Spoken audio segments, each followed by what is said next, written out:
Good afternoon dear students.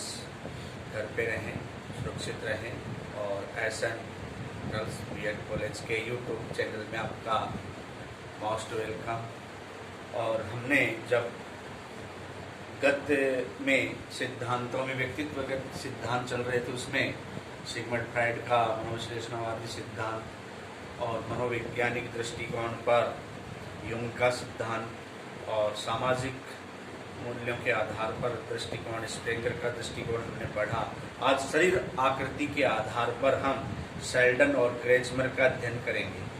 जो व्यक्तित्व दृष्टिकोण में सेल्डन और क्रेचमर, जो शरीर आकृति के आधार पर इन्होंने व्यक्तित्व का वर्गीकरण किया है, देखते हैं। सर्वप्रथम हम क्रेचमर के वर्गीकरण को देखते हैं। क्रेचमर ने व्यक्तित्व को 3 प्रकार से बांटा है: कृशकाय, पुष्टकाय, स्थूलकाय। इसको हम कह भी सकते हैं एस्थेनिक, एथलेटिक, पाइनिक। तो और सेल्डन ने जो 3 प्रकार से वर्गीकरण किया है: कार, गोलाकार, आयताकार, लंबाकार। एक बार एग्जाम में पूछा गया कि ऑन्डोमॉर्फी, ऑक्टोमॉर्फी और मेसमोमॉर्फी वर्गीकरण किसका है? तीन वर्गीकरण है सेल्डन का। जहां मर्फी शब्द आ जाए और जो डे आ जाए, ऑन्डोमॉर्फी और मेसमोमॉर्फी और ऑक्टोमॉर्फी, तो सेल्डन। डे से समझ जाओगे आप, तो ये वर्गीकरण किसका है? सेल्डन का है। एथलेटिक, एस्थेनिक, पाइनिक, ये क्रेचमर का वर्गीकरण है। किसका है? क्रेचमर का। तो कृशकाय, जो कृशकाय व्यक्तित्व है, वो व्यक्तित्व उसमें क्या है? उसको गुस्सा ज्यादा आता है, दुबला पतला, चिड़चिड़ापन ज्यादा भाव रहता है, वो व्यक्ति कृशकाय रहता है। पुष्टकाय, सुडोलकाय भी कह सकते हैं इसको, उसको हम कहते हैं एथलेटिक्स। एथलेटिक्स जैसे खिलाड़ी होते हैं, आप देखते हो, स्फूर्तिवान, ऊर्जावान, रोमांच प्रिय, ये भावना किस में रहती है? सुडोलकाय व्यक्तित्व में रहती है। किस में रहती है? सुडोलकाय में।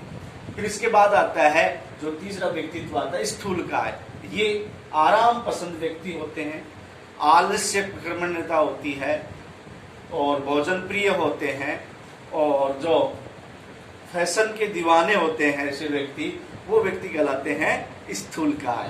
तो कृशकाय, पुष्टकाय और स्थूलकाय या सुडोलकाय भी कहते हैं।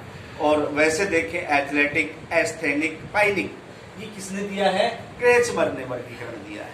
अब आते हैं हम जो सेल्डन का वर्गीकरण है। तो सेल्डन ने जो वर्गीकरण किया, गोलाकार, गोलाकार जैसे स्थूलकाय है, उसी प्रकार से वही गुण जैसे इसी में आएंगे: भोजन प्रिय, परंपरावादी, शौकीन मिजाज, हंसमुख, आज का कार्य कल पे करने वाली जो प्रवृत्ति होती है, वो गोलाकार व्यक्तियों में मिलती है।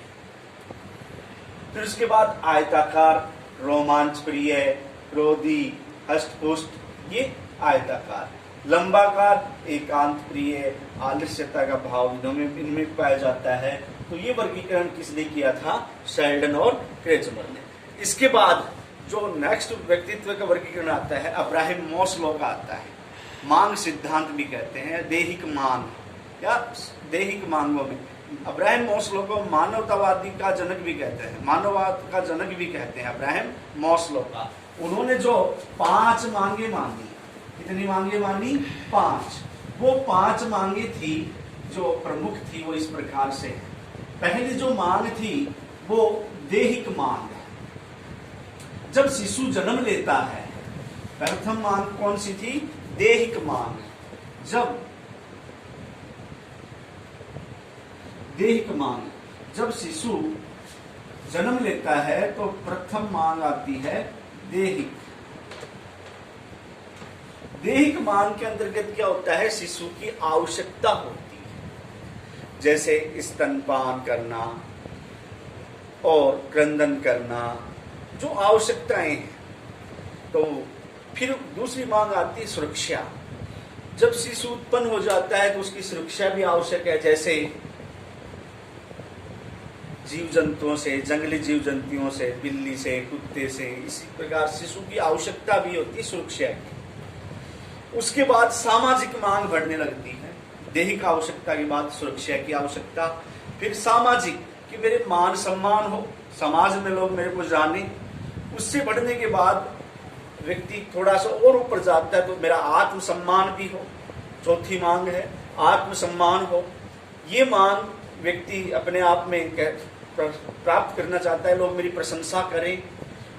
पांचवी मांग है आत्मसंसिद्धि मांग। इस मांग के अंतर्गत जो सेल्फ रिलेक्शन, ये मांग व्यक्तियों को बहुत ही कम पूर्ण हो पाती है। ये उच्च स्तरीय मांग है। जो तीन स्तरीय निम्न स्तरीय मांग थी, दैहिक मांग, सुरक्षा की मांग, सामाजिक मांग, ये निम्न स्तरीय मांगे हैं। आत्मसम्मान और आत्मसंसिद्धि मांग ये उच्च स्तरीय मांगे हैं। तो हमने शेल्टन और क्रेचमर का व्यक्तित्व का सिद्धांत का अध्ययन किया। उसके बाद जो हमने अध्ययन किया है, जो अब्राहम मास्लो का मानवतावादी सिद्धांत के जनक है, इसके बाद हम अध्ययन करेंगे व्यक्तित्व की प्रमुख विधियों का।